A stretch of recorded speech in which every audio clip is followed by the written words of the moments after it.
Alright.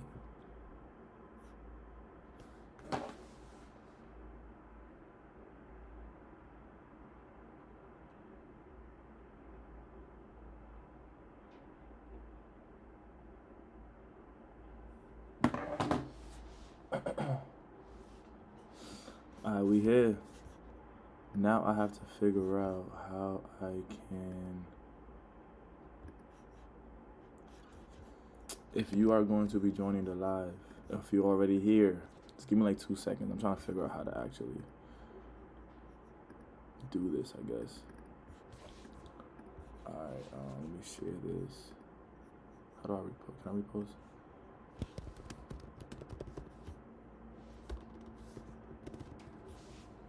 Alright, let me see. Let me do this. Somebody just tag me on a post.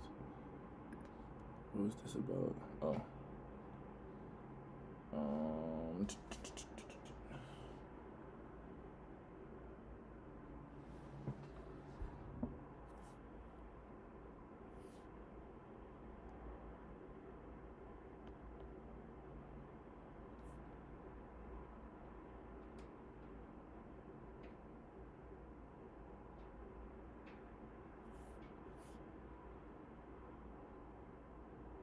Okay.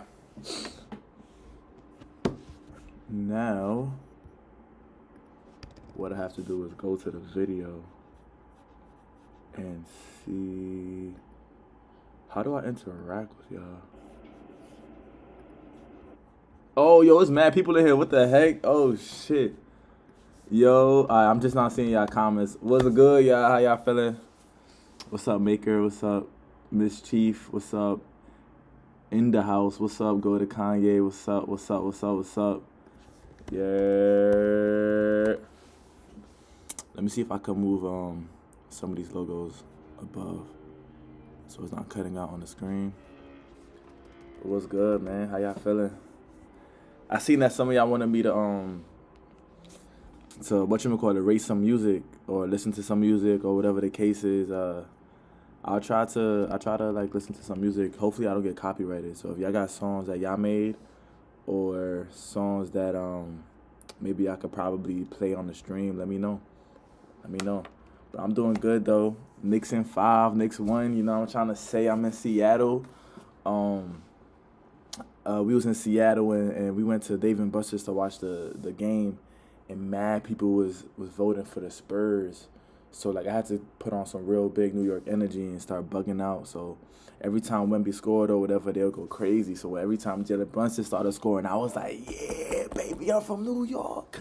Baby, I'm from New York. Feel me? Had to bug out. But we won. We got the dub. Everybody left the Dave and Buster's mad. Yeah, Knicks in 5, man. We up. I'm not in the city right now. I heard it going crazy. Turn this shit over. You know what I'm saying? But we here, though, in Seattle. I had my show, 2 days ago. It was a pretty good vibe. I'll talk to y'all a little bit more about that a little bit later. But my boy Jordan Malik said I got 2 songs out on Apple and Spotify, and I got a bunch on YouTube.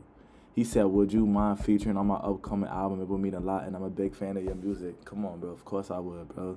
Of course I would, man. I'm a big fan of y'all. Like, y'all really keep me engaged and really keep me, like, confident in the things that I'm doing. So, like, if you a fan of me, best believe I'm a fan of y'all. Like, I do all this stuff because of y'all. So hit me up, man. You can hit me up you can just comment on my post. You can hit me up on Instagram.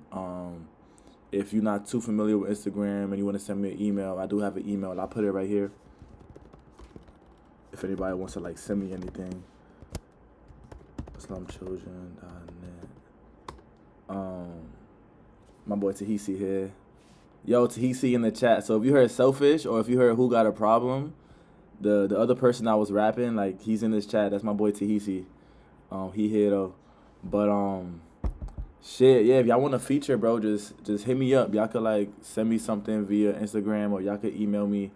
And I'll definitely send something over. I'm actually in Seattle right now with my microphone. So, like, if y'all send that to me today, I might be able to make something or give you a little idea, write a little something, send that over today. So y'all just let me know But my boy Jordan said I got 2 songs on Apple Music and Spotify. He got a bunch on YouTube. So if y'all want me to like listen to y'all music, I would. My boy Martin in here. Tahisi is cold. That's my brother. He just sent me some demos not too long ago yesterday. Them shit was fire. And this shit fire. I might drink some water though, cause I was yelling yesterday cause the Knicks won. Bill, Seattle was crazy, bro. We was above water. We was driving on this bridge, and mind you, it's hot as fuck. It's like 90 degrees, right? It's hot, and across the horizon, all you see is like this iced out, snowy, big ass tall mountain. And I'm like, yo, bro, how the fuck is this? How does that even exist here? You know what I mean? Like, it's mad hot right here. How the hell is there a freaking iced out, snowy, big ass mountain like from like point, what's the word? Like accessible to my eyes right now. So shit crazy, bro. What's up, Rocco? How y'all doing, man? Yo, if y'all been listening to Diamond in the Rough, let me know what some songs that y'all fucking with. I got the Ernest music video about to be dropped soon. We just shot a video to Just Reach yesterday. That's gonna be dropped soon. But if y'all want another video to a different song, let me know. I'm working on the deluxe. I could show y'all some of the deluxe songs today if y'all want, and like really just give y'all a little taste of what's been going on with that. I'm excited though, man. I'm in Seattle, bro. Like, I'm from New York, but we in Seattle, man. We in Seattle, yo. My boy lost, yo. What's good, man? What's good? But yeah, man, if y'all want me to review some of y'all music or like give y'all my takes on different music, go ahead, ask a question in the chat, send me a link, send me something, put something in the chat, and I'll give y'all my thoughts. Yeah, bro, I've been thinking about doing like a Discord or something like that. That way we could like, like have conversations and shit. What? I saw that. So. Yeah, that's Chris in the back. Like if y'all fuck with any of the you saw it live? Yeah, I saw it. I didn't see it live. I saw it like 5 minutes later because there's like a little lag to it. But this nigga is what? But Chris is in the back. He's the guy that be shooting the videos. I got him slaving right now. He editing the video right now. I got him slaving. But he's the one that be editing all the music videos. So if y'all been fucking with the music videos and all the visuals, it's my boy Chris right here. He shot Rollin', he shot Selfish. He pretty much shot all the music videos. So y'all show some love to Chris, man. But he said Rollin' been on repeat. I'm telling you, that's fire, bro. It's crazy because like I made that song and like I recorded it a specific way. Like if you hear like a lot of the songs on that mixtape, I kind of have like these moments where I'm talking like very personable and kind of like from like my natural speaking voice, and then there's other songs where I started getting like more into like my deeper voice, my rapper voice. I started to like develop a sound and how I want to project my voice, and like so like something on like Just Reach where I'm like talking very like monotonish or very like a lot of my bass and chill in my voice, or a song like Diamond in the Rough where I'm like bad times and never last forever, and I'm using more of my personable voice. But Rollin' was I think one of the only songs where I purposely like manipulated and inflicted some of my vocal expressions to make it sound kind of like, I don't know, like more like a distinct rapper. You know what I mean? Like normally whenever I make music, I just try to sound like myself and think of like how I sound over a song. But for Rollin', like I deliberately try to make that vocal performance sound more like a rapper.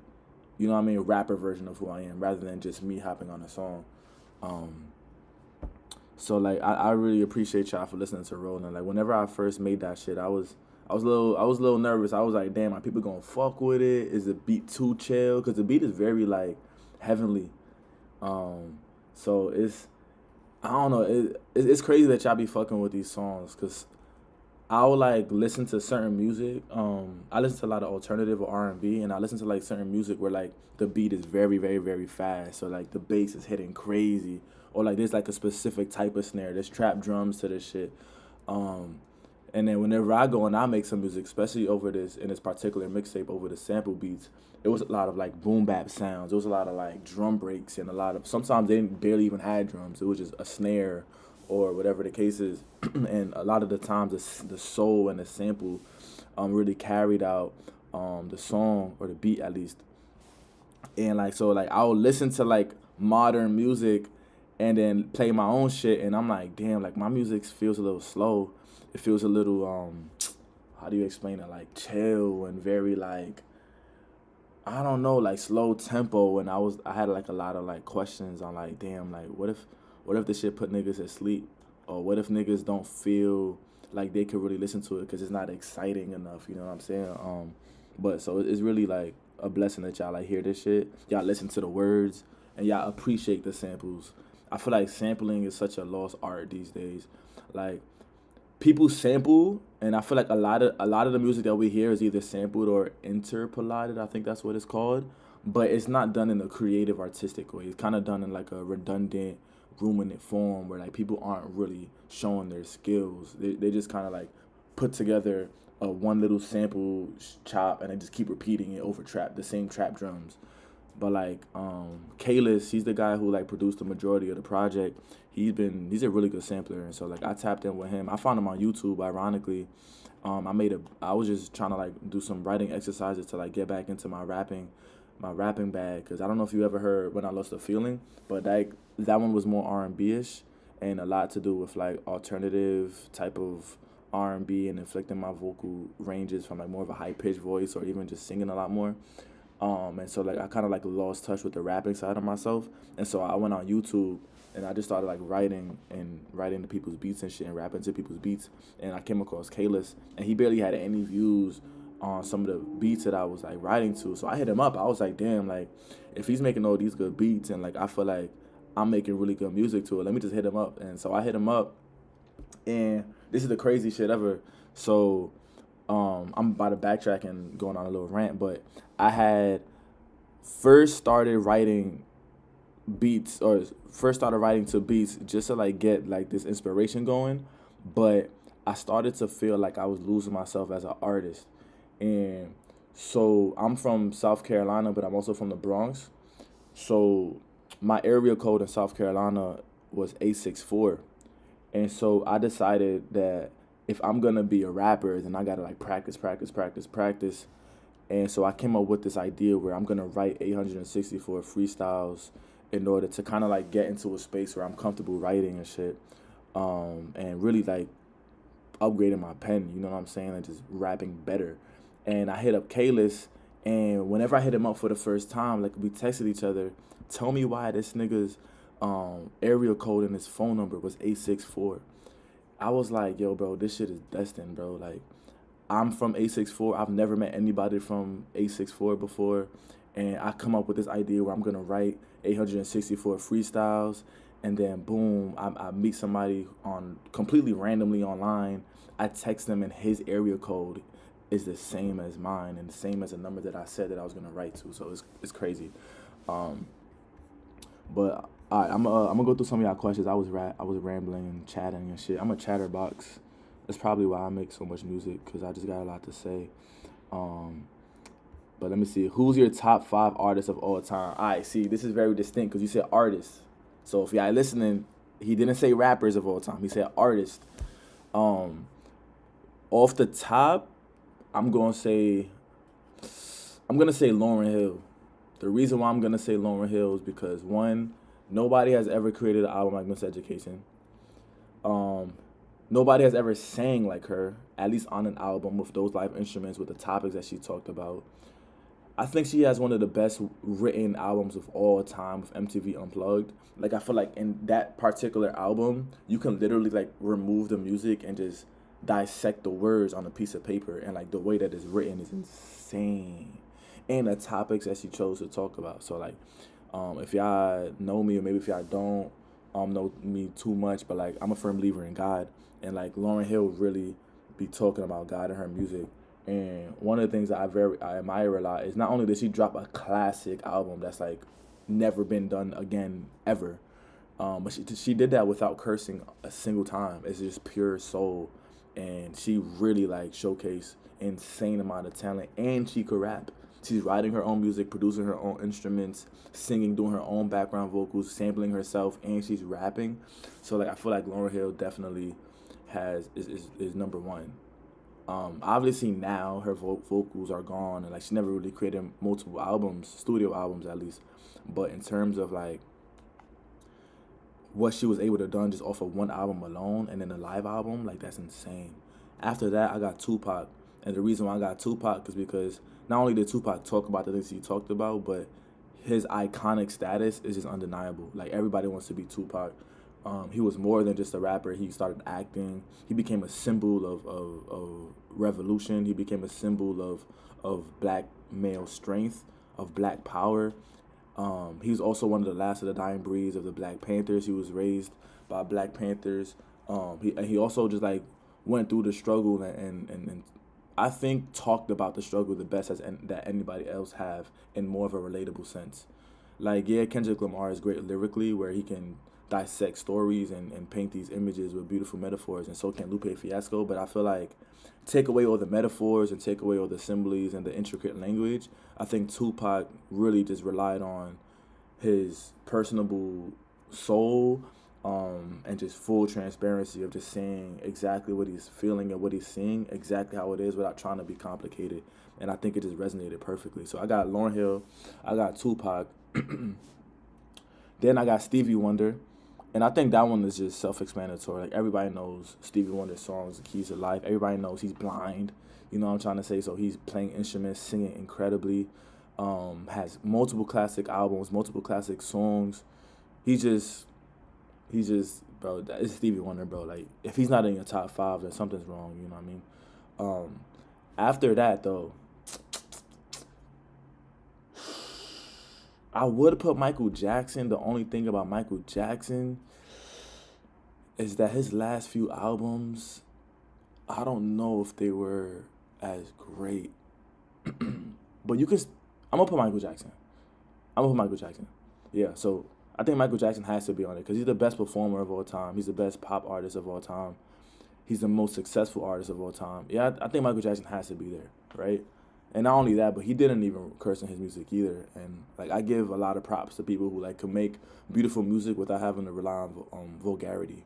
And then for fifth, who's the fifth top artist of all time? Damn, yo, that's crazy. It's like I want to say Kanye West. I'm gonna say Kanye West. Like, Kanye West is the best hip-hop artist of all time in terms of he has the best produced album of all time. He has the best debut album for any hip-hop artist of all time. He has the most classics out of every hip-hop artist of all time. He has the best album stretch of all time. So, like, him going from College Dropout all the way to Dark Twisted Fantasy, and even if you want to put Life of Pablo, he has that in there. That's the best. So, yeah, I got Lauryn Hill, Tupac, Stevie Wonder, Michael Jackson, and Kanye West. Those are my top 5. I just went crazy with that one. If anybody thinks differently, man, let me know. I'm ready to argue. My boy Law said, I got an EP on the way. You got a feeling I love the outro, bro. Send me that, bro. I'll listen to it, bro. I'll listen to it. He said, when I think of rappers who use vocal inflections, I think of JID. Yeah, when I think of rappers who use inflections, I think, even though I don't listen to Playboi Carti, I think of Playboi Carti from how he goes from baby voice to deep voice to regular Playboi Carti voice. I think of Kendrick Lamar, especially on swimming pools swimming pools and Bitch Don't Kill My Vibe. Who else has a great vocal inflection? I would even say low-key Danny Brown. Like, he knows how to like use his voice in a very distinct way. Word. Slum Children equals Slum Village. No. That's not, I did not get Slum Children from Slum Village at all. Honestly, whenever I created Slum Children, I wasn't really too privy on Slum Village at all. I was kind of just now learning about J Dilla. So I learned about J Dilla, and I learned about like the old school hip hop stuff like a little bit later in my life. Like, I knew about Tupac, yeah, But in terms of like the underground legends, I didn't learn about them until like later. Once I really started rapping and I really started to like study the legends and shit. Rest in peace, Oliver Tree. Word. I never really listened to his music, but like I just heard what happened, and that shit is insane, bro. Rocco said, Isaiah, you the most underrated artist ever. The music you make is peak. Thank you, bro. My boy Spready Kane is in here. What's up? What's up? What's up? What's up? But yeah, he died over a plane crash, a helicopter crash, y'all. Ever thought about getting signed? I thought about it. I think the right situation, I might have to. You know what I mean? But at the same time, like, I have a really good team behind me. Like, I got a videographer who does amazing videos, and we don't really need to rely on anybody to create good visuals. I have a good band, and everybody in there is multi-talented, from playing different instruments to being able to sing on command. So, and then I also make my own clothes. I make my own merch. So it's like I do a lot on the side as well. So it's like I'm down to get signed, but I think creative control, I think owning all the stuff that I do and allowing me to just fully be creative is a must. You know what I mean? I can't sacrifice my soul or sacrifice the things that I stand for, or even to sacrifice any of that stuff just for a paycheck or just for people to like have eyes on me, because a lot of people get signed and they sign with a major and realize that like it was probably a major, then they end up having major regrets. You know what I mean? Like, because you can be on a major record label and still get treated like a minor artist, you know? But yeah, he said he made Lockdown soundtrack. Yeah, Miss You, such a banger. Yeah, I see y'all grieving for Oliver Tree, man. Rest in peace, y'all. Rest in peace for real. I actually haven't heard any Oliver Tree. R.I.P. Word. MJ single-handedly the greatest artist of all time. I'm not mad at that. Stevie made my favorite album. I'm not mad at that. His last few albums were made when he was dead, to be fair. That is true, but I mean like the stuff that he made whenever he was alive. Like I think, was it Invincible around when he was alive, and what was the one before? Dangerous? Like, not saying that there was anything incredibly wrong with those albums. It's just like, whenever you make Thriller and you make Off the Wall and you make Bad, it's like to drop something like Dangerous that isn't as commercially accessible. I don't know. It's kind of hard. I think because he was so great, we kind of treat him unfairly for those last two albums. You know what I'm trying to say? Kind of like LeBron James. Like, LeBron James is so great that whenever he drops 24 points at 41 years old, everybody's like, yo, he fell off. And people forget, like, yo, he's 40-something years old. You know what I'm trying to say? And 24 points is not bad. He said I would have D'Angelo. D'Angelo is tough. College dropout over Illmatic. Ooh. Here's the thing. I'm going to say, yeah. I'm reading y'all comments a little late. My fault, y'all. But College dropout over Illmatic, yeah. This is what I'll say, though. I think Illmatic is probably the best pure rap album of all time. Yes, that's undeniable. But when you step out of the space of looking at music only through a linear hip-hop or just rapping standpoint, I think what College Dropout has that Illmatic doesn't is like a soul element that not only provokes a lot more emotions, but even makes certain songs easier to like enjoy or easier to like sing along to, easier to relate to. Like, Illmatic is great. Everybody knows it. That's a classic, especially in the golden era. Fire. But at the same time, like, College Dropout has songs like Family Business, and nobody was really talking about family problems or just embracing family the way that Kanye West did, or even just saying shit like, you can still love your man and be manly, dog. Like, people weren't really saying things like that. People were really talking about, like, man, I love my niggas, you know what I'm saying? Yeah, I'm gonna ride for my niggas. Or, man, fuck all these niggas. I'm not fucking with nobody. Like, people kind of had that kind of perspective, but like Kanye West really like put more of a personable, like less gangster feel to it, and like it's just, I don't know, man. I feel like Kanye is really like your everyday person, whereas Illmatic was great poetry and great raps, but it really this perspective of Illmatic, or just the perspective even in New York rap back in the day in general, it was so like tunnel vision to that own experience.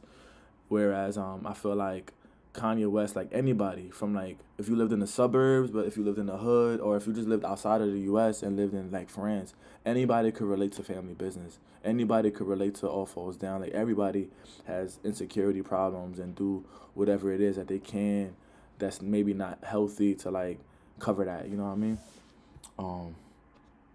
He said Young Thug. Young Thug is a great person who does inflections on their voice. I feel like voice wise, hold on, what did he say? He said, I feel like voice wise, Tyler the Creator has a pretty unique voice. He does have a unique voice. My top five with Michael Jackson. Jid is in the top five? Jid? And Kenny Mason, top five of all time? Y'all gonna hate me, bro. Y'all gonna hate me, bro. I don't think Jid is not even near top 20, bro.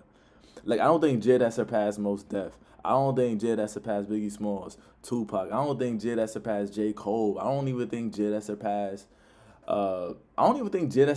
somebody like. He definitely hasn't surpassed Kanye. He definitely hasn't surpassed Joey Badass. Like, I think the Forever Story was a cool album, but I don't know. Like, I feel like it's not a conceptual album, and I think I give a lot more weight to conceptual albums. Like, Jid doesn't have a conceptual album where, like, from front to back, it's telling a full-on concept story, like a Good Kid, Mad City, or like a For Your Eyes Only, or for, like, a Section 80, where, like, that whole, like, a College Dropout, where that whole thing was themed.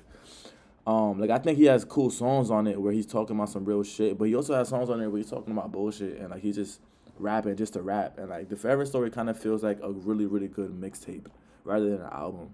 Which was my, like, production-wise, it sounded like an album, but in terms of, like, where he was going on a narrative standpoint, like, I always felt like the warm-up, in my opinion, even though it was pure rap and pure him showcasing his hunger, it still was a theme to it, you know what I mean? I don't really get much themes out of The Forever Story as a full album. I get more so, like, concepts from certain songs, but they don't kind of, like, tell the same story.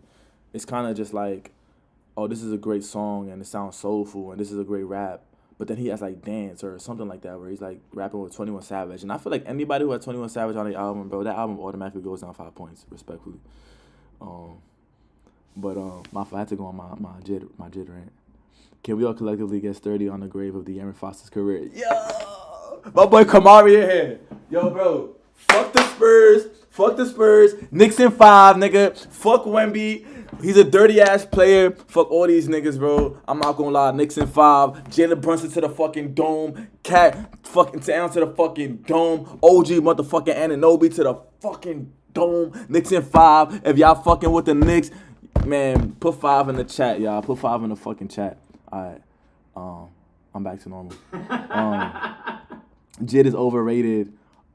In my opinion, I think Jid is definitely overrated. And the reason why I say that is like people be putting Jid over J. Cole. It's like, don't get me wrong, J. Cole's recent albums after this mixtape run went down for sure. You know what I'm saying? For sure. Like after KOD and KOD and on, like terrible. And even Cold Worlds, the Sideline Story, terrible. But the warm up, in terms of like rapping performance, insane. He even has great songs on the warm up too, like Get Up.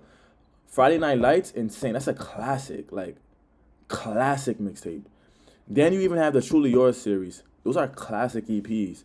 And maybe not to the whole world, but, like, if you're a hip-hop fan, there's, like, certain songs on there that you just cannot disrespect. And then even on his, like, blog run, whenever he was dropping songs like Unabomber, or whenever he was dropping songs like, what was that shit called, bro? Like, whatever he did the remix to be, like, he was going dumb. And then for him to drop Forest Hills Drive, Born Center might be a classic low-key with Power Trip, Crooked Smile, Let Nas Down. And then on top of that, he dropped a really good project with Fall Off. And am I missing another album? And For Your Eyes Only. Like, I feel like he has too many classics, or at least classic moments, classic songs, great songs. Like, if y'all never heard of a song called Javari by J. Cole, it was supposed to be on The Forever Story. He pretty much recreates the story of Jesus, but through the idea of, like, well, how would Jesus what would Jesus be like if he was a hood nigga? You know what I'm saying? Like, what would he be like if he was like the savior of the hood?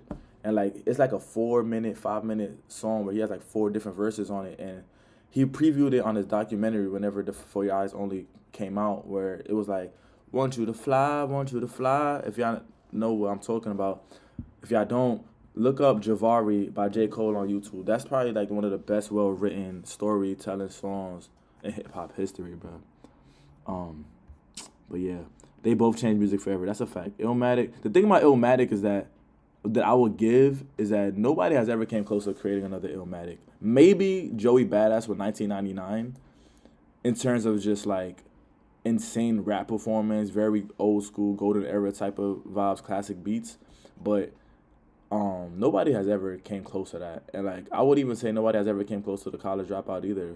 And that's why Kanye, and I guess that's why they both praise so high, right? Not gonna lie, I still have Juice over JID. Juice WRLD? Are we talking about Juice WRLD? I just mentioned Stevie Wonder and we're bringing up Juice WRLD? I'm sorry, bro. We cannot, bro. I gotta skip that one, bro. I brought up Michael Jackson. I brought up motherfucking Lauryn Hill and this nigga said Juice WRLD, bro. Come on, man. Jid over Joey Badass. You see, you might have something here. If we're talking about career, okay, cool. But if we're talking about who has the highest highs, nothing that Jid has ever created is damn near close to 1999. That is a classic mixtape. The bars, the flow, the feeling, like the beats, the energy, the time period it was released in, like what it done to hip hop at that time, like the hype that came around that, like 1999 is insane, bro. 1999 is insane. Jid is not even top 5. That is, I mean, I've never seen him live, so I guess Biggie is better than JID, but I just listen to him more. You know, I think that's one thing that I'm starting to realize too, and I'm referring to the comment that Lost put saying that Biggie is better than JID. However, he listens to JID more.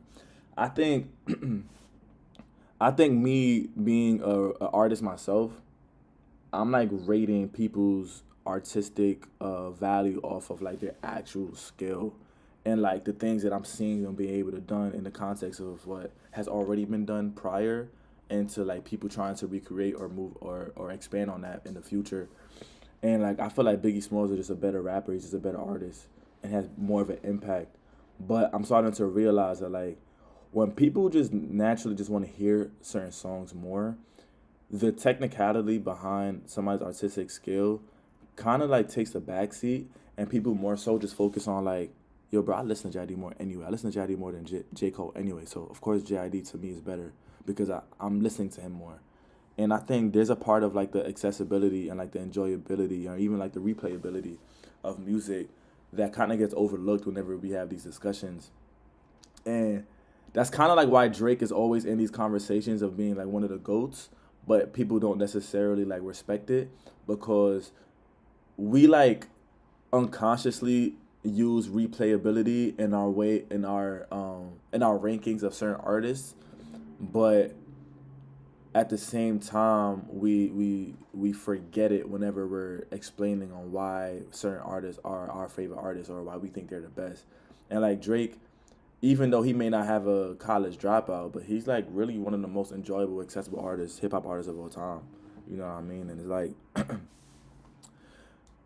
like I could respect why people be like, yo, Playboi Carti's my GOAT. Like, even though I don't agree and I think Playboi Carti's ass, I would understand if it's like, okay, bet you listen to him more, so therefore like you have a unique experience right here, and you don't even care about lyrical ability. You don't even care about what niggas are saying on music or if the beat it sounds the same. You're just going off of what you like, and like I think it kind of opened my eyes too as an artist, where it's like, fuck what everybody else trying to make or what. Fuck the trends that's going on or what people like right now. Like, at the end of the day, bro, like, I'm going to make songs that I like. And then it just so happened that I like soul beats. And then that's when I made Diamond in the Rough. And then, you know, success has been coming out of it. So you brought up a really good point. Kenny Mason's new album has been in heavy rotation. I got to listen to Kenny Mason's new album. And I got to listen to Vince Staples' album, bro. I got to. I'm going to listen to that shit today. Even Jid singing and vibey tracks hit. That makes sense.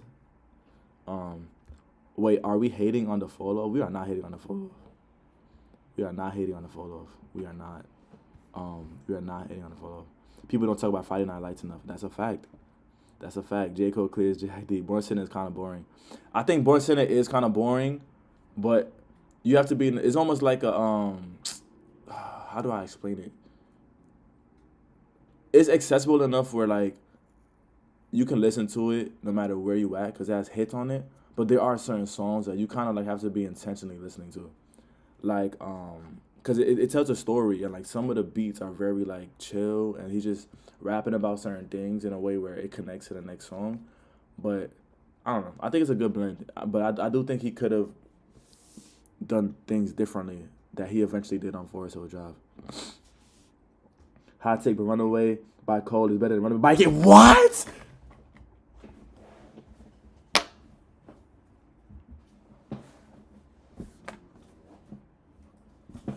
Runaway by J. Cole is better than Runaway by Kanye fucking West?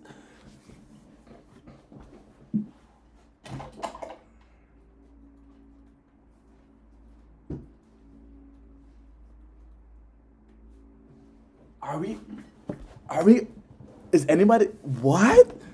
Come on now. Come on. Runaway by J. Cole is a great song. But we're talking about, and I always find something wrong. You been putting up with my shit just way too long. Come on now. I'm so addicted to finding what I don't like the most.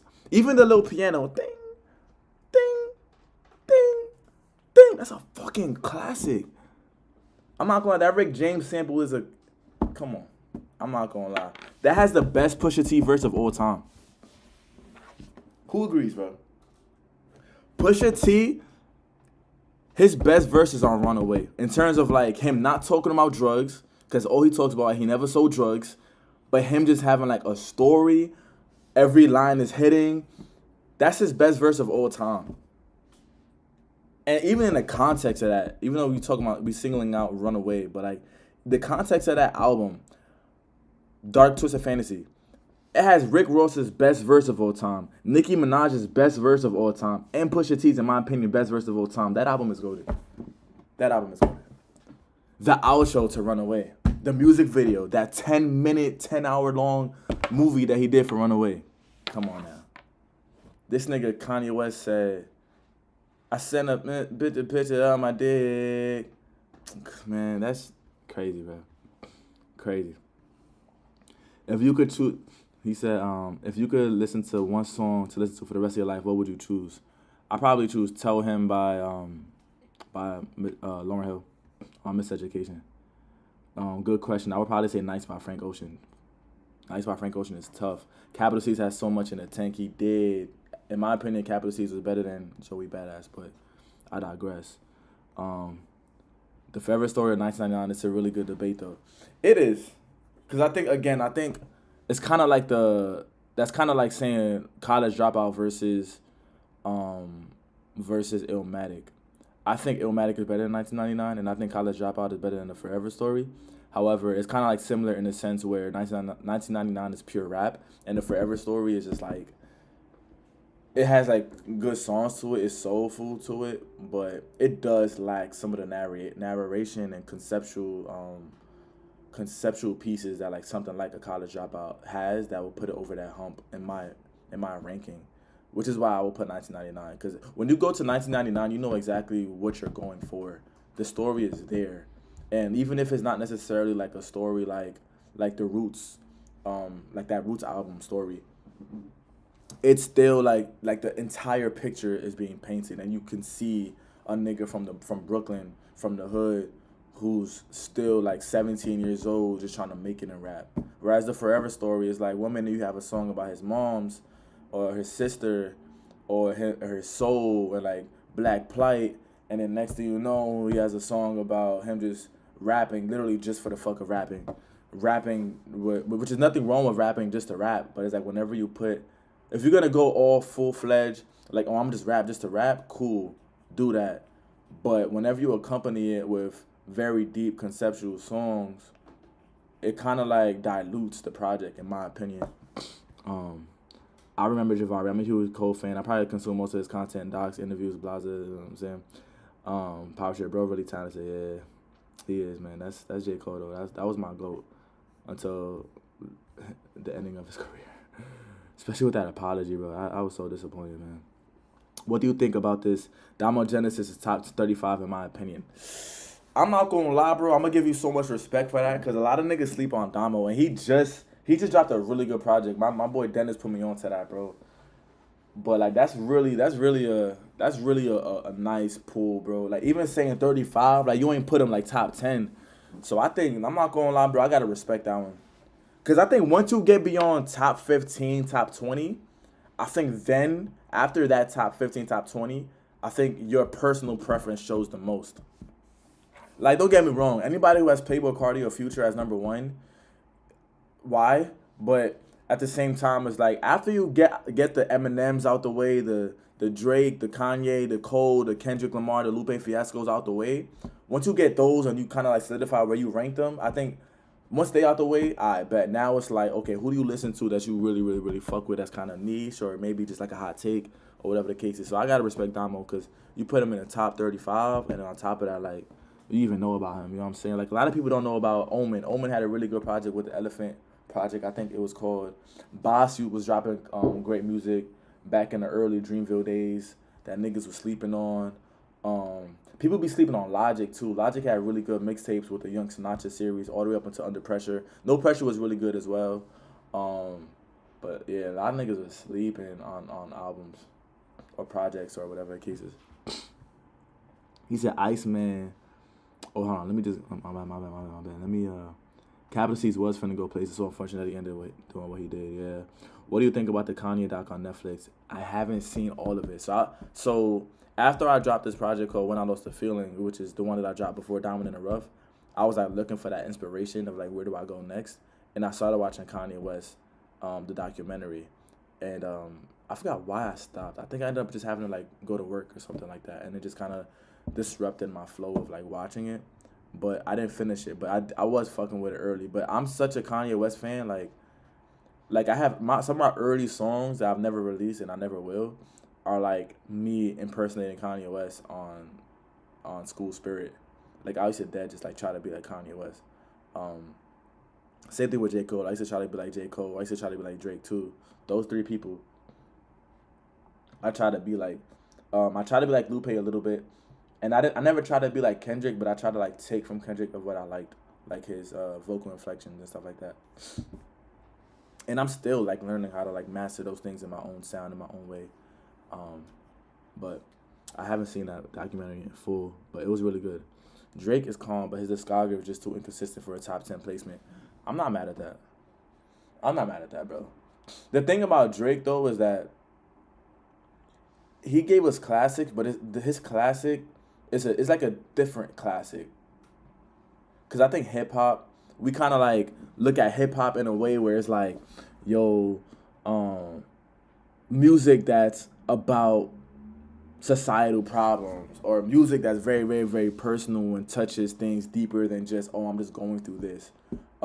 Music that tells a specific story, music that's rooted in struggle, music that's rooted in politics, or music that's rooted in even like God, like when it comes to like Miseducation album.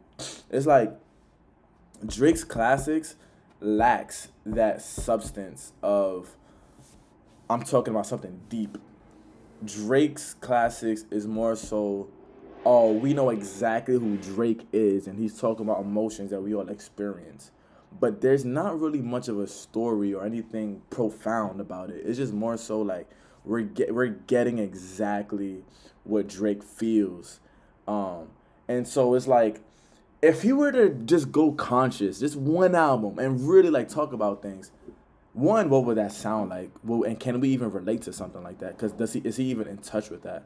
One. But then two is like if he were to do something like that and like have it land in a way that's like powerful, I think Drake will automatically solidify himself as a top 10. And that's also with me removing the ghostwriting allegations. I think the ghostwriting allegations kind of put him in a position where it's like you can't really like, it's hard to rank him because like, did he write that? You know what I mean? Did he not? And like, I don't know, but just to assume that he wrote his personable stuff and his profound work, if I'm just gonna make that assumption, I think Drake is like he's like he doesn't stand on anything. You know what I mean? Like, other than what he feels and his ego and his money and his success, and I think that's one of those. Drake is one of those things where it's like he's literally like a pop artist. He's the pop version of hip hop, and he be rapping. Don't get me wrong, he really has bars, but it's like his music, I don't know. It just doesn't. It's not deep. He doesn't make deep music, but he still makes great music, and he makes music great enough where it's like we're still talking about him. You know what I mean? Iceman was fire. I mean, yeah, it had some good songs, but let's keep it a buck. Like I think Iceman still doesn't fall anywhere close to like what Nothing Was the Same or Take Care did back in his early prime. Rap music as a medium is strange in that way because when it comes to games or series, a lot of the replay value comes from a good showing of skill. True. The Vince Staple album was great. I'm going to listen to that today. He said the fall off was 7 out of 10. I'm not mad at that. I think the thing about the fall off is that Cole is not young. Cole is not hungry. The only thing Cole can talk about that he hasn't already given us is a maturity technical skill, a matured version of his technical skill. You know what I mean? And it's like, we already heard him struggle. We already heard him talk about, give us a million stories about a woman that's struggling, a man that's struggling, crime, what it's like to be in Vietnam, what it's like to go from the hood to New York City off of a dream, what it's like to chase the dream, what it's like to fail, what it's like to succeed, what it's like to go to Hollywood, what it's like to then say fuck Hollywood and live on your own. Like he already literally told us his entire story that we care about of an artist. And now it's like, only thing he has to offer is just, hey, look how fast I can rap, or hey, look at these words that I can use, and look at how I technically put these words together to make them rhyme and shit like that. And I think, like any other artist, like there's a specific charm that comes in individually with every artist that we fuck with. And Cole's charm was his soul, his hunger. And once he made it, once he decided not to give a fuck about the industry, once he grew up and he made it to where he needed to make it to, it's like he kind of lost that charm, you know what I'm trying to say? And there's nothing wrong about that. But I think he completed his mission.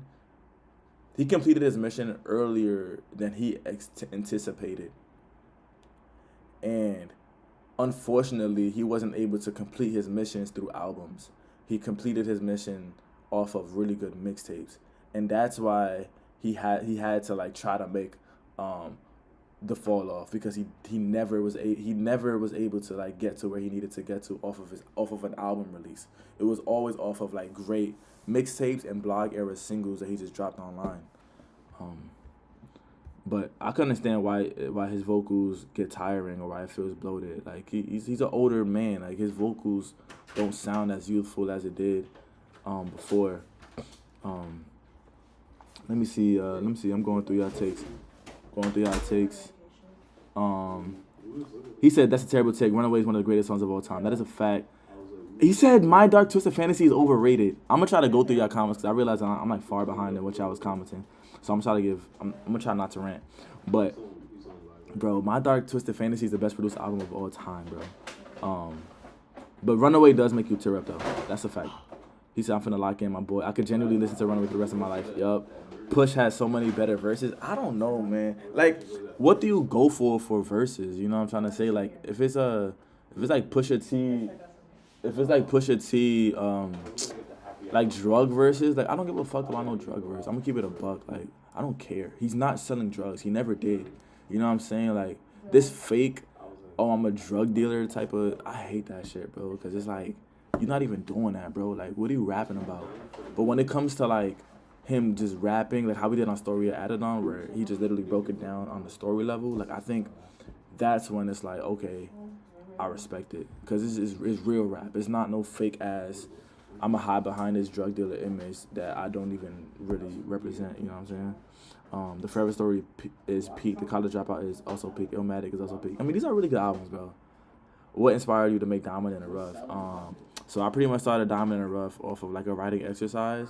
Because after I dropped my album called When I Lost the Feeling, I lost like a lot of my rapping, my rap connection with myself, and so I started just looking up beats on YouTube, which I haven't done in years because I usually produce my own shit. But I started looking up beats, sample beats on YouTube, and while I was doing that, I just started writing and writing and writing, and eventually, like, I was coming up with freestyles, and people was fucking with the freestyles, especially on TikTok and YouTube Shorts, and that's kind of like how I met a lot of y'all. And after that, it was just like, yo, people was saying like, yo, bro, like, these are fire, like, why aren't these on Spotify? So then I came up with the idea, like, yo, people are really fucking with these shits, so let me just turn it into a mixtape, and that's kind of like what it was. And like, conceptually, it's not really much of a storytelling to it. It's just me just freestyling. And sometimes you get a story out of me freestyling because that's what I'm experiencing in the moment. But sometimes I'm just rapping a rap. And like, I've never really been too pleasured by songs, hip-hop songs that are based off rappers just trying to rap just for the sake of rapping. But I think this was one of those things where it was like, that's just how it came out, and I'm not gonna like disgrace it, you know what I mean? Seattle, he said, hold on, M will forever be in my top 15. I'm not mad at that. Seattle mentioned, yeah, but I'm in Seattle right now. This was the last show from the tour. He said, where are you putting Isaiah Keaton in his ranking? I am not about to rank myself versus freaking Nas, Kanye West. I'm not doing that. One, because I don't think I should be ranking myself. Even if I was like 30 albums in, I shouldn't be doing that. I should let the people do that. But then also it's like I got so much work to do, you know what I mean? Like, I don't have a college dropout. I never dropped that, you know what I'm saying? I never dropped something of that quality yet. I'm still learning myself as an artist. I'm still, like, figuring out what I want to sound like. So I'm not even in a position where I'm thinking of ranking. Now, obviously, when I get behind a microphone and I'm talking my shit, I'm the greatest rapper alive. But, like, if I'm about to take a step back and look at it from an outside bird point of view, I'm not about to sit here and, like, put me in the ranking of anybody else, especially whenever I'm listening to my own music, it's because I relate to it or because I'm biased because I made it. Whereas Kanye West, I didn't make Kanye West's album, and I'm just listening to it pure off of just the enjoyability of it. So it's like a different, also bias that I'm more aware of, where I know that ranking would just be inflated with intentions that I may not even be privy or conscious to. But Mavi is my top 20. Mavi is fire. He writes in poetry, bro. He writes in poetry. Yo, what's good? Banana, what's good? Kilo. Yeah, Drake doesn't got that depth. Yeah, Drake doesn't have deep. He has bangers. He does have a lot of bangers. I feel like closest Drake got to storytelling is on a song that's Shoe Fits. I don't think I heard of that one. For me, music and movies are the only thing that can make me escape reality and make me feel something I've never felt before. I am not mad at that, bro. I think entertainment content, especially in the visual or audio format, is key, because like people are able to like make worlds with sounds, and then obviously with visuals, you can literally paint a picture that like, you know, would either never or maybe has existed before. So like I definitely understand that, bro. Those two art forms, art in general, but like movies or music, like those two things are just incredibly impactful, bro. I enjoy music that make my head bop, but when motherfuckers be rapping about personal struggles and stories, I feel like I'm right there with like Earl Sweatshirt. I respect that. Drake is a wide, not deep artist. Hey, yo, what? Iceman is 5 out of 10. Niggas say he's a wide artist. Hey, yo. The Fall Off is 10 out of 10. Oof. Would you put the Fall Off next to Late Registration and College Dropout? Would you put the Fall Off next to Illmatic? Take Care was the best Drake album. Fight me. I'm not mad at that. I'm not mad at that at all. Any album with the Let Out as a track wouldn't be a 10. Nah, y'all shitting on the Fall Off right now. That's crazy. The Let Out is actually a bottom 10 song I've heard. Damn. Some songs are so bad it's funny. The Let Out is just ass. I don't think he didn't go 10 for 10 for every single song. So it's like, you know what I'm saying? Like, you can't really, I don't think you could put that album as a 10 out of 10, because I don't think every single song is 10 out of 10s. Like, he has some moments on certain songs that can turn it into a 7 out of 10 or turn it to an 8 out of 10, but as a whole, I don't think every single song is 10 out of 10 for sure. At least I can't personally do that, especially when I know what he's capable of, especially when I know that he's able to make a song like Lights Please. It's like, bro, like, if you're going to talk about hoes, if you're going to talk about girls and how you feel about women, or try to connect how your balance or your fight of chasing women, but also trying to save the world and be an artist, and being a nigga in the standpoint of like you're not really taking care of women in the way that you should, but then also having the heart to be like, yo, I probably shouldn't be doing this anyway. If you're gonna talk about those manly struggles, he has done that in such a better way. If we're gonna talk about how you want to be the best rapper of all time, you've already done that in a better way. If you want to talk about storytelling songs, you've already done that in a better way with better beats and better samples. So that's why I feel like The Fallout isn't his best work. Like, it's decent, especially for him being so late in his age to drop an album like that. But at the same time, it's like, if you compare it to his earlier prime, like, it doesn't even come close. Crack Clouds Over Art's Kitchen is Crack Clouds Over Art's Kitchen. What album is that? Crack Clouds Over Art's Kitchen. What album is that? What album is that? Crack Clouds Over Art's Kitchen. Yo, somebody tell me who made that. Freddie did, my GOAT. I'm not mad at that. Isaiah, would you consider yourself more of a rapper or more of an R&B artist? I am definitely more of a rapper. I do not have the singing ability like the top 5 R&B artists of all time. But I do know that I can out-rap a lot of people. And that's a fact. These niggas are ass. Especially nowadays, these niggas are butt. The let out chorus is catchy, cool. Oh, but we survived the let out. He ain't sexy red, at least. Or the let out maybe is the worst chorus I've ever heard. Cole can't sing. Yo, he can't sing, but he definitely has moments where like it sounds good. Like if you go back to his Truly Yours EP, like he has some choruses that really sound catchy and sounded really good. Like it's nothing like to the point where you like, damn, this nigga has vocal chops, but it fits the song. Or even like the song on For Whom the Bell Tolls, like just being able to like hit those notes and provoke that much emotion and make it sound good and have it resonate the way that it did. Like I think he can technically sing. It's just not. There's like different types of singers that I'm noticing too. Like somebody like Michael Jackson doesn't have ear candy like singing abilities. Like he can hit very, very notes. He has energetic and contagious singing abilities where like you hear it and you like, oh shit, you know what I mean? Somebody like R. Kelly, I know R. Kelly is R. Kelly. I'm not you say R. Kelly. Somebody like Stevie Wonder or somebody like Donny Hathaway. Like these people have ear candy singing abilities where you hear it and you want to keep hearing it. You want to keep hearing it because it sounds so good.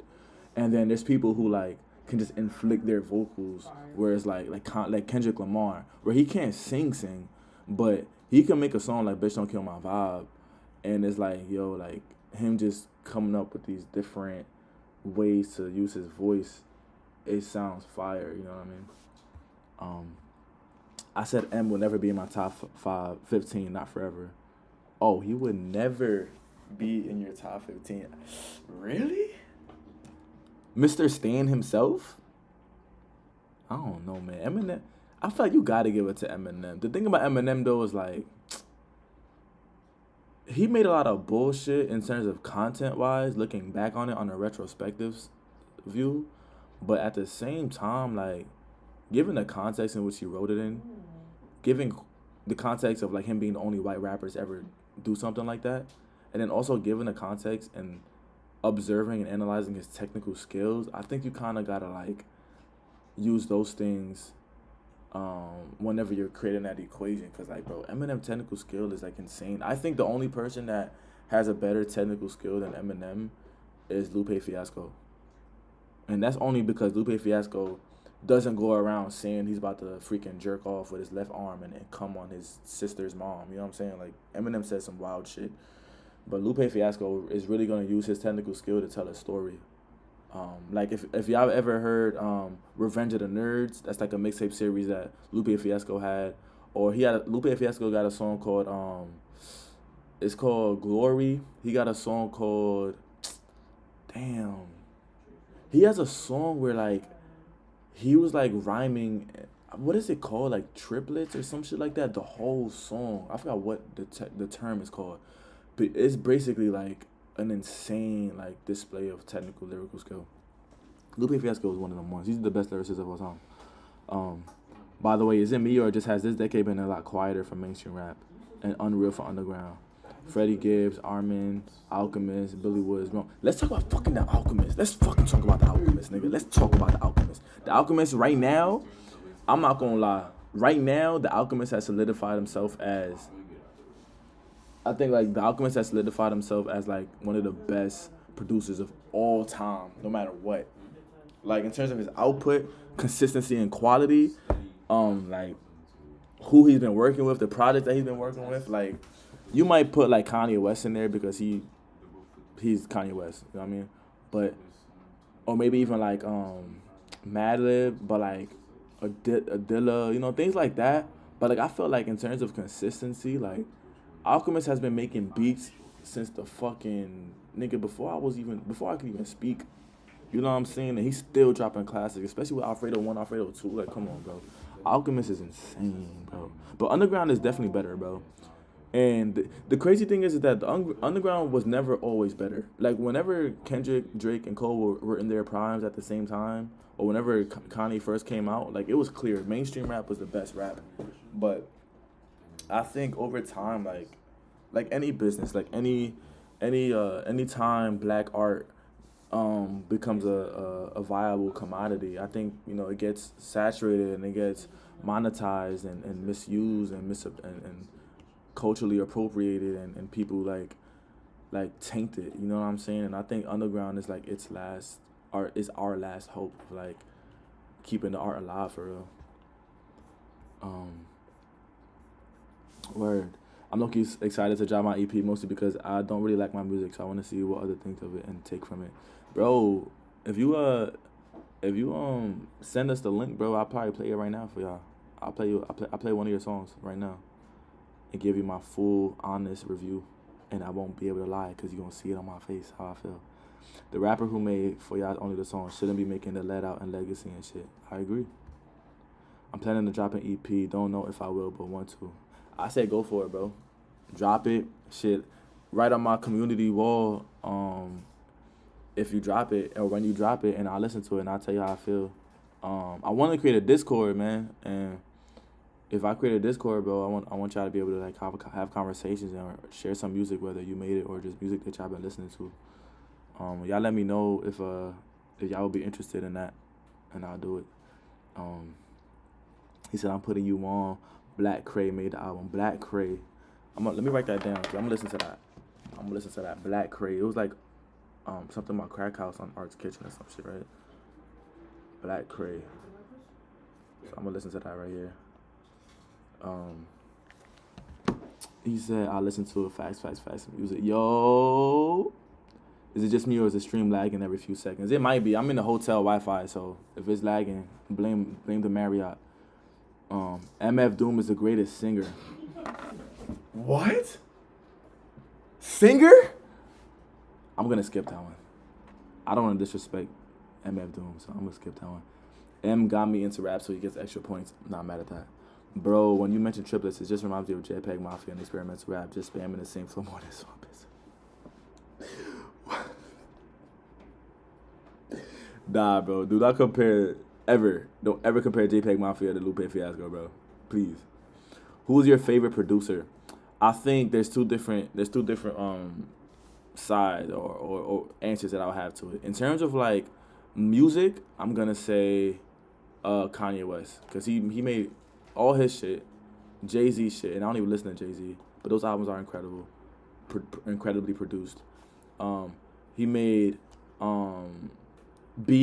he made John Legend's album, he made Tiana Taylor's album, he made Daytona, if I'm not mistaken. Yeah, like he just has classics under his belt, production-wise, and like just great music attached to it.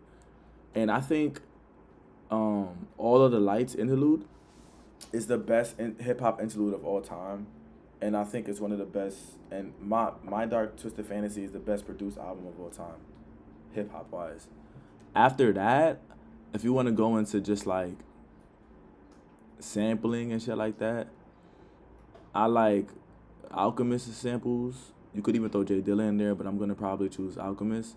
And then if you go deeper than that and go in terms of like unique production, I'm gonna go with Tyler the Creator. In terms of like what he was able to do on Igor, like nobody has ever sounded like that, and I don't think nobody will be able to sound like that other than Tyler the Creator himself, in my opinion. In my opinion. Let me see what y'all been saying. Yo, what up? What's good, y'all? Nah, you gotta throw new jobs up there. That's a fact. I definitely, I forgot to mention him. Definitely. He said Kanye gotta be up there. I released my 5th album like a week ago. Yo, send me your albums, y'all.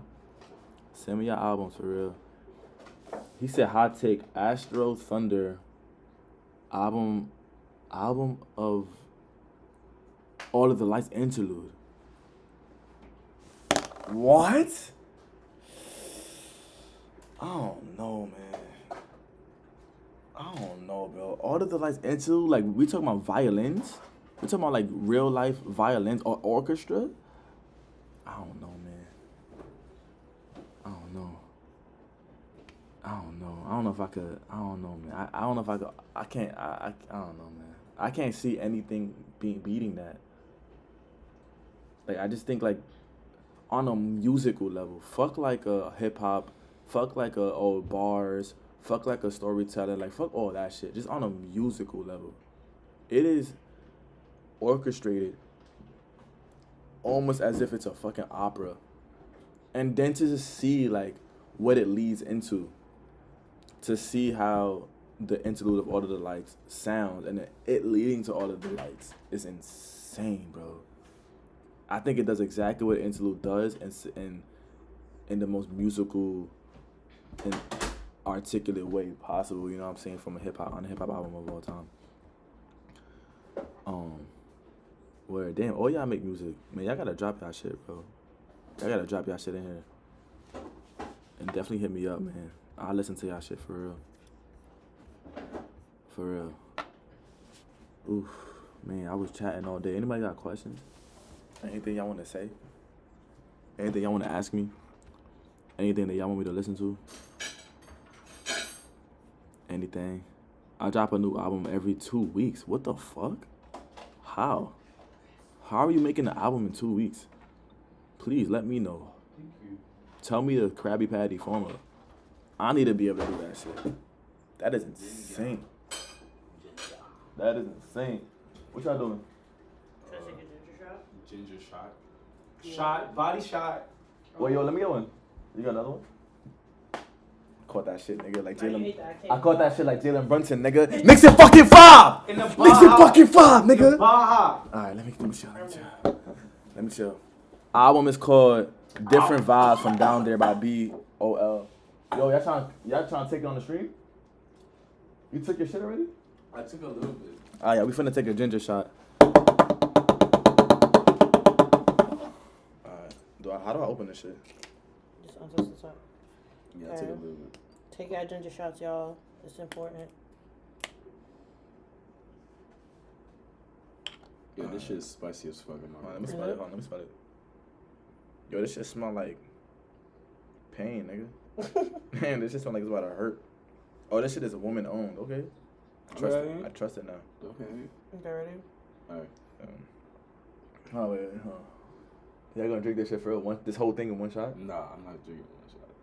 I try my best to drink it in one shot. I try drinking. Are we drinking this shit? I drink it in 2. Game 2. We got let's lay down the rules. So we finna drink it. We gonna drink half, take a second, breathe it, then drink it, or we gonna drink it and then drink it like right after type shit. How we doing? This is the first thing. Like the breather. How long is this breather? Like 5 minutes? Like. Nah. Oh, you have to shake your head and go. Like 5 seconds. Fuck, nigga. I already cheated a little bit because I. Okay, so let us catch up to where Chris is at. So we take one initial. No. I'm gonna drink this whole shit, bro. Okay, ready? This whole shit. Hold on, wait. 1 serving size, 1 bottle. Fuck it, nigga. I ain't no pussy.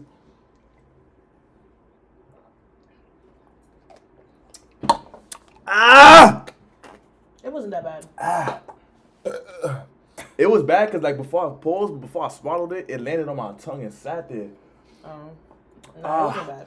And then like I try to pause, I try to swallow it, pause. Chris, I'm saying you know pause. It's like I'm saying pause. I try to swallow it, pause, and like because like I had the gag reflex pause of it going on my tongue, pause. Like it sat right there and burnt my esophagus, nigga. Pause. Fuck. How long you been Holy live? shit. Huh? How long you been live? I've been live. I've probably been live for like an hour and 30. Okay. Some shit like that. Yeah, we hit a god damn that ginger shot was crazy. Pulls. Hot take Sankofa by Redville and let God sort them out. That is not a hot take. Whoever said that Trepid, that is not a hot take. I'm going with that. Who said bro was a swallower? See, I can't escape this shit, y'all. Pulls. Best track on the album is probably Borderline. I have an album called Dreaming in the Clouds. That sounds fire. I'm not gonna lie. Playboi Carti is so unbelievably overhated. I can't lie. Generational artist, and I listen to different eras of hip hop. Is he overhated? Is he? Alright, I think it's 10 of us in here. Let me break down why I do not like Playboi Carti. Let me give you a full breakdown. One, I don't like SoundCloud rap. So that's my full disclaimer. I do not like SoundCloud rap at all. I don't like Lil Uzi. I don't like Lil Pump. I don't like Juice WRLD. I don't like Skies and Zans and Perks and all these other niggas. I don't fuck with these niggas, right? I don't like that sound. I think that sound is about bullshit over the same beats, and it's like heavily auto-tuned, and it's like it's not, for me, it's not enjoyable, and it's not intellectually sound enough for me to even listen to that shit. So you know what I'm saying? Like I do not like that shit. So if we had to like do a tier of Playboi Carti, he is on the, if it's from S plus all the way to F, he has a D. He's not F, but he has a D. I understand why people listen to Playboi Carti, but at the same time, he's ass to me. So on a musical level, he's not talking about nothing. He's not really doing anything creative other than just vibing on the beat, which I respect. I respect the fact that he's able to create a vibe and people listen to it. I don't listen to it because I don't like it, but I respect that people can listen to it, right? So I give him that. But lyrically, he's ass. His beat, he's carried by his beats. It's not like he's the thing. Like, he may have a really cool voice that people can bump to, but other than that, he's not doing anything on a skill level where it's like, oh, that was impressive. Except for his vocal inflections, which I don't think is necessarily the greatest, but I give him props for being able to like change his voice so differently and like kind of like reinvent himself in every album, right? Now, that's that. But I also look at his personal life. This man has been accused of beating women. This nigga, instead of going to see his firstborn, instead of like seeing his baby moms like give birth to his firstborn, this nigga went to play PlayStation with Lil Uzi. This nigga is not fashionable in my opinion. This nigga be doing niggas dirty. Like I'm saying like I know the nigga. But there's like a whole documentary on like all the things that Playboi Carti has ever done, and like I've seen it, and like I really do not like that shit, bro. So like I guess I'm coming from the angle of like I don't like the sound that he makes. So I'm already like biased against it, but then I'm even more biased against it because his personal life is just ass. And it's like he's just a terrible person. So it's like I don't know. Motherfuckers were saying the game would be better without Carti when his style influenced a lot of the better Rage albums and some genres outside of hip hop. The thing is like, I get it, bro. You know what's crazy? I typically separate the artist from the personal artist from the music itself. You know what I mean? Like something like XXXTentacion. I don't listen to him anymore because I grew out of that. But like he was a terrible person, and like You know what I mean? I still listen to his music back then. Kanye West is a terrible person. But I still listen to Kanye West. J. Cole has now certified himself as this pussy ass nigga, and I still listen to J. Cole. Drake has certified himself as he don't give a fuck about loyalty, and he's just gonna fuck anybody's girl, and I still listen to Drake. It's like a lot of people have like their own personal shit, but at the same time, it's like I don't think there's nothing special about Cardi in my opinion or appealing. Let me not say special. There's nothing appealing about Cardi where I'm about to overlook his personal life or even just overlook the fact that he sounds the same in every fucking song. And he doesn't really do anything for me specifically. Like, I feel like if we were to go for the things that people praise Cardi for, like his performances, I think Travis Scott is a better performance. And I don't even listen to Travis Scott like that either. But I think Travis Scott, like, mosh pits is better than Playboy Cardi's. I think Travis Scott sounds better than Playboy Cardi. I think Travis Scott has better albums, especially with Astroworld and Days Before Rodeo, or even what's that other album? I forgot what it's called, but the one where he's like a toy. But like those albums are better than anything that Playboy Cardi has created. So it's like I don't really get nothing from Playboy Cardi that I would have gotten from anything else. You know what I mean? He said, "Do I self-produce?" I do. Diamond in the Rough, I didn't. So for Diamond in the Rough, there were some songs that I produced, but I couldn't release it because it was getting flagged for copyright. But so I wasn't able to put it on the streaming platform. But if you buy a CD, I put all of the songs on that I produced on that album as bonus tracks. And I also have a live version of some of the songs on Diamond in the Rough that I'm putting on the deluxe. And if you buy the CD, you get all of the songs that's on streaming platforms. You get the live versions of the songs. You get additional bonus tracks that's coming out in the deluxe, and then you also get some songs that I produced myself. If you buy a CD, and I think it's like $11 or something like that. And I also sign them. I ship them myself. I make the CDs myself, so I have a printer that I create and print on the CDs, and then I have a CD burner that I'm like burning myself. So like all these things I'm doing personally. If you were to support it, but I didn't self-produce Diamond in the Rough. But if you listen to When I Lost a Feeling, a lot of that was either self-produced or like co-produced. And songs like Could Have Been You, songs that like I co-produced. Better Without Me, I produced that one. Like all these other songs that I've released as singles, around that When I Lost a Feeling era or right before Diamond in the Rough, these are all songs that I produced. So, yeah. Even though Kendrick's my favorite rapper ever, he's such a hypocrite. He called Drake a deadbeat. Then he did like 4 features with Cardi. This nigga says, like, was talking about Drake for like being addicted to drugs, or like talking about Drake for like how he talks to women, treats women in a way, and then does a song with like Kodak Black, and then has Kodak Black be like a special interview or a special feature in Mr. Morale, The Big Steppers, and it's like, I'm sure there's ways that the Kendrick Lasers could twist this narrative and make it seem righteous, but at the same time, it's like he is a hypocrite, for sure. Can you listen to the intro track of Different Vibes from Down There? Bet. Let's do it. Let me just see these comments real quick, and then I got you. He featured Kodak Black and got out of prison for pulling a Diddy or something. What? All right, let me see if I could listen to y'all music. I'm gonna figure out how I can do that as well. I'm not really great with OBS streaming, so y'all gotta bear with me. Like, do I new window? Okay. Let me go to how do I do this shit? Screen capture? Is it screen capture or is it audio capture? Let me try audio capture.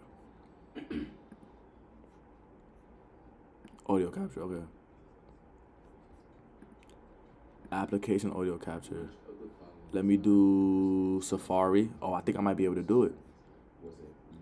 I think I might be able to do it for okay. Y'all, I'm about to try to listen to your album. So he said, I'm a dip, bro. It was nice talking to you. I have exams tomorrow, so I probably shouldn't be here. Yo, bro, good luck, bro. I'm learning while listening to this shit in the background. Y'all real, bro. He just emailed me some music copy. Listen to the third track on my album, Dreaming in the Clouds, called Starlight. It's amazing. Add an audio source. Make it your PC or MacBook. You can choose which app and shit. Fire. Alright, so I'm gonna listen to we gonna listen to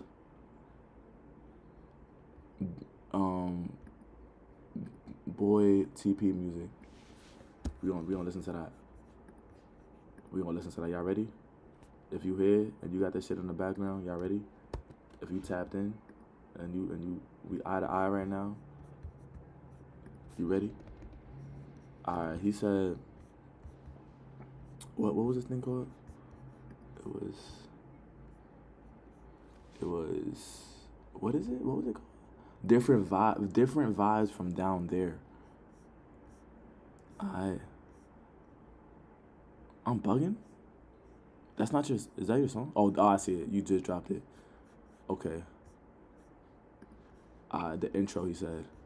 I'm gonna play something. Y'all let me know if y'all can hear it.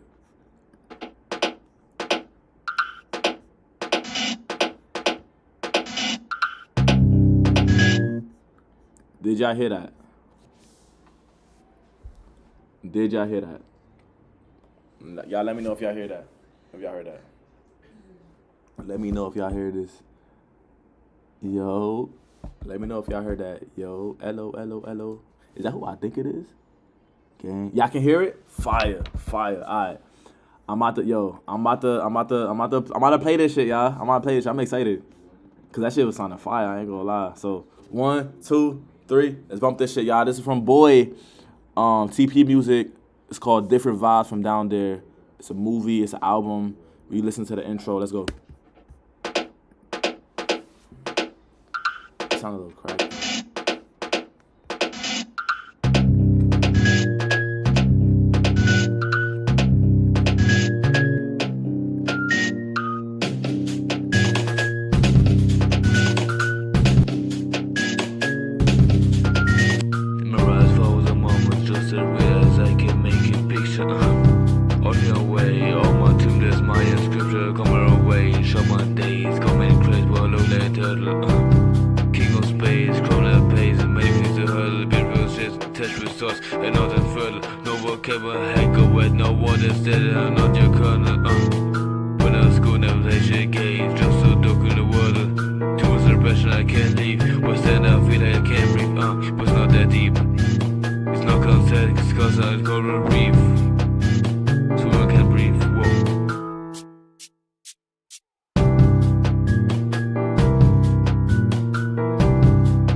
I ain't gonna lie, I thought the beat was about to go stupid right there with a crazy drop.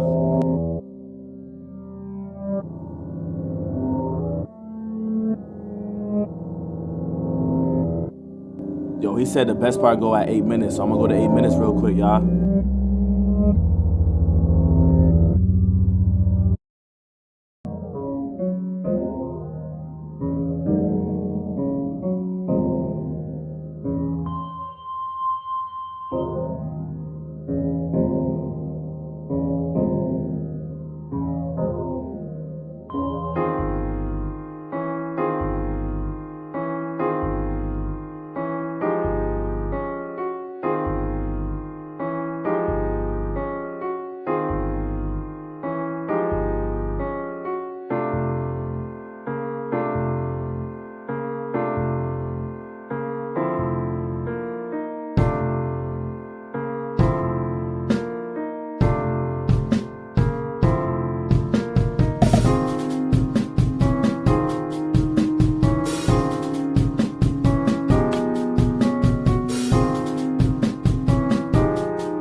Yo. I'm not gonna lie, them beats is tough. Them beats was smacking. How y'all feeling about that? It was like a very dark, ambient, kind of like, I don't know how to explain it, but it definitely created its own little world. You know what I mean? Like I never like heard that from anywhere else. It's like it felt like its own world. So that shit was fire, y'all. The beat is going hard for a good shit, man. That second beat was tough. Especially whenever the drum break came in. That shit was tough. Play a little more, just a few seconds. I got you, bro. I'll play a little bit more. I got you. Let me, it has a lot of potential, not gonna lie, it does. I'm gonna play a little bit more, y'all. I'm gonna play for like, 40 more seconds and shit. And if anybody else want me to hear anything else, y'all let me know.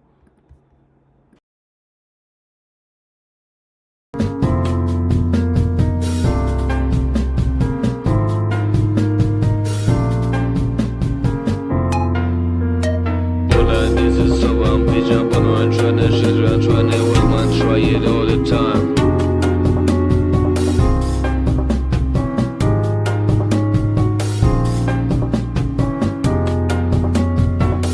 This is so I'm bitch, I'm around tryna try it all the time. Very tree no fun, ain't no fuck you fun, pay no produce man, pay no more so now rewind, ain't no more so I said to fun. I've just been on my own run.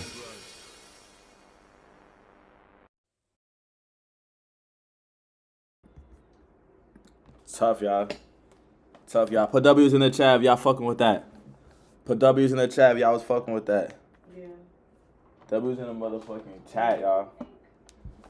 W's in the motherfucking chat. You know what I'm saying? Like, the vocals are very interesting. Like, I feel like I'm used to, like, listening to rappers who, one, don't have an accent, and I feel like you have an accent, but then two, sounds like very, very, very clear. But I think, like, the fact that the beat sounds so dark, I think the fact that, like, your vocals and your delivery was kind of, like, sitting in this pocket of, like, this mystique and this mysteriousness, mystery is sitting in this mystery. I think that, I think it perfectly blended right there. So, man, good job, yo. He said, please listen to Sunlight after that. The voice also reminds me of MC Rise too much, and that's a bad thing personally. Malo for mayor. Hey man. I don't like the stock cowbells and the piano sounds. He don't worry. He gonna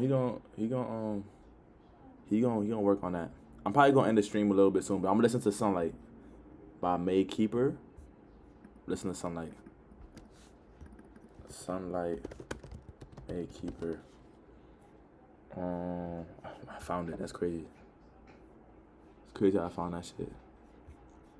But Spready Kane.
That was tough, yo.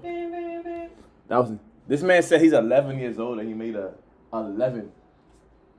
That's tough. I don't even know what I was doing at 11, bro.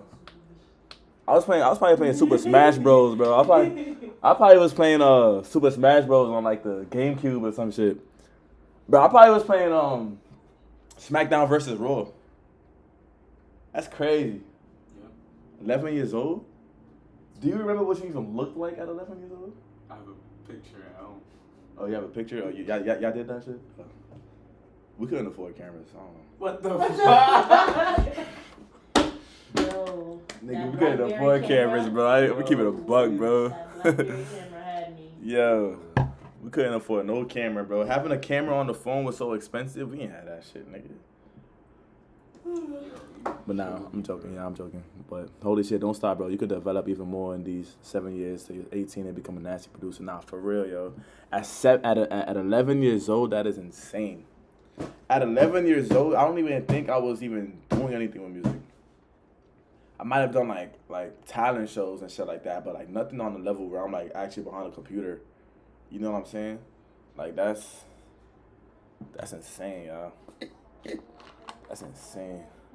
He said, Isaiah, do you fuck with Mavi? Bro, I've been listening to Mavi since Let the Fucking Sun Talk, nigga. Since Let the Fucking Sun Talk, I've been on Mavi, bro. That's really bad. I forgot who put me on to Mavi. I don't even think anybody put me on to Mavi, actually. I think I found Mavi. Nah, because when he first came out, he first came out like how Kenny Mason came out, where it was like, he was just getting pushed into different algorithms on Instagram. Like him, I feel like Mavi, Kenny Mason, granted, even Doechii, even though I don't listen to Doechii, like Doechii was one of them.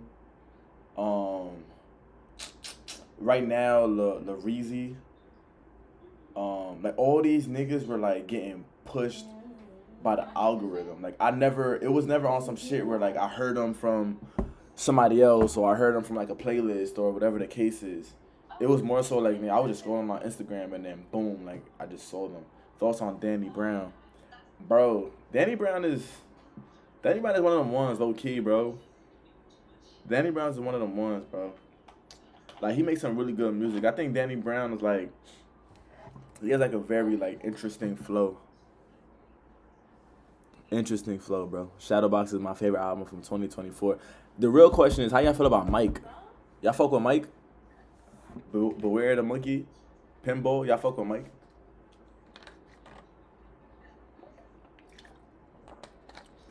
I fuck with Mike, man. Malo, you talking about Maykeeper? Yeah, tap into his tape, yo. He said he dropped like an album every 2 weeks, so you know his production is about to just get better and better and better over time, bro. Like especially if you putting in that much work. So, but yo, I'm not gonna lie, I love Mike, but sometimes his voice sucks. It do. I'm not gonna lie, my boy Dennis, he put me on to Mike, and at first I was like, man, I'm not listening to this shit. This nigga off beat. This nigga voice is off. Like he sound like he got like mad rocks in his freaking throat. Like he just sounded like, I don't know, man. But and then he be off beat and like the mixing is just ass. But then over time I just started to like fuck with it. You know what I mean? Like just start listening to it and shit.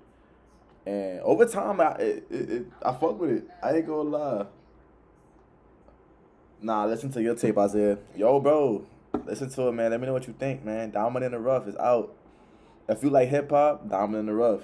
If you like ambient or want to know, like, me in, like, a different type of bag, an R&B bag, where I'm getting a lot more personal, I got a project called When I Lost the Feeling. Bump that if you got the time and you interested. Yeah, and if you fuck with it heavy, I sell CDs. I print them myself. I burn the CD myself. I ship them myself. I sign them myself. You know what I'm saying? I do all those things myself in the crib. My voice, I'm alright with. Showbiz was solid. It was. I'm gonna tell you my favorite Mike song right now. Hold on. I'm gonna tell you right now. Hold on, y'all. Hold on. This is one Mike song that I downloaded the other day. Dude, I haven't heard it in man long, and I was like, nah, this is one of them ones. Hunger. Oh yeah, May God Bless Your Hustle. Hunger. Tough. Hunger, tough. What's your best song? I found you 20 minutes ago and want to check out your music. I'm not gonna lie, bro. That's kind of hard to like say if asking me what's my best song.